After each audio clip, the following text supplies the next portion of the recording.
hysteria I recall, other than Donna Summer, was the Bee Gees.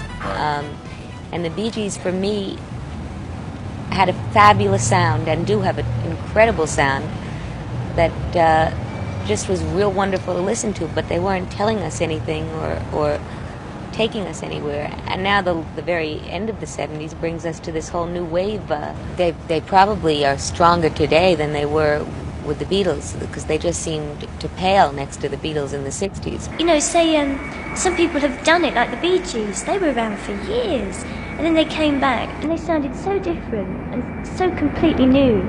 Everyone freaked out on them, and I think that's what you have to do. You have to keep coming back and blow up in their faces. If you had to name, say, the influences on the 70s, who would you say then? Donna Summers, as far as disco. Yeah. Due to the fact when she came out with the movie, that opened her up, and that, I think that did a lot for the disco people. And ever since then, most of her records catered to that particular sound. And disco itself is just such a phenomenon. It just that was a main influence in the fact that it influenced it totally, and there's 1,000 variations within that.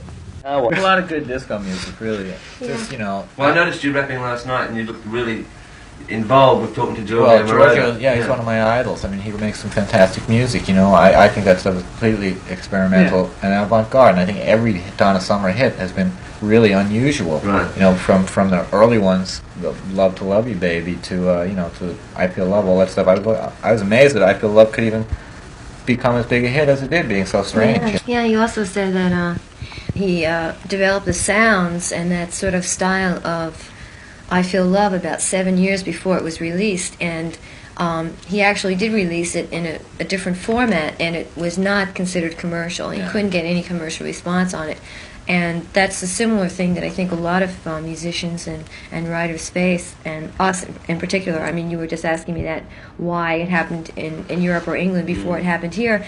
And basically, before we had any commercial success, we had been working for like 2 or 3 years. So I think that, you know, commercialism is really behind the art form. Right. So, Well, you know, the intelligence of the audience is always underestimated by the big companies. You know, they always figure the audience is a bunch of jerks. So people now, overall, accept music as being a very major part of their life, of an everyday life. Do you think that's become a fact in the 70s? I'd say more so. Yeah? Yeah, more Yes. so. I think that's why disco is playing as great importance as it is, because, like I said, it's more up tempo. It gives you a happy feeling. You know, it's nothing to depress you. And as Kenny was saying, all the little electronics and all these things that they have in the music now, whereas people aren't really that concerned with as far as lyrics, what the song is actually saying. They're just more concerned about, oh, I'm happy, I feel good behind this music, you know.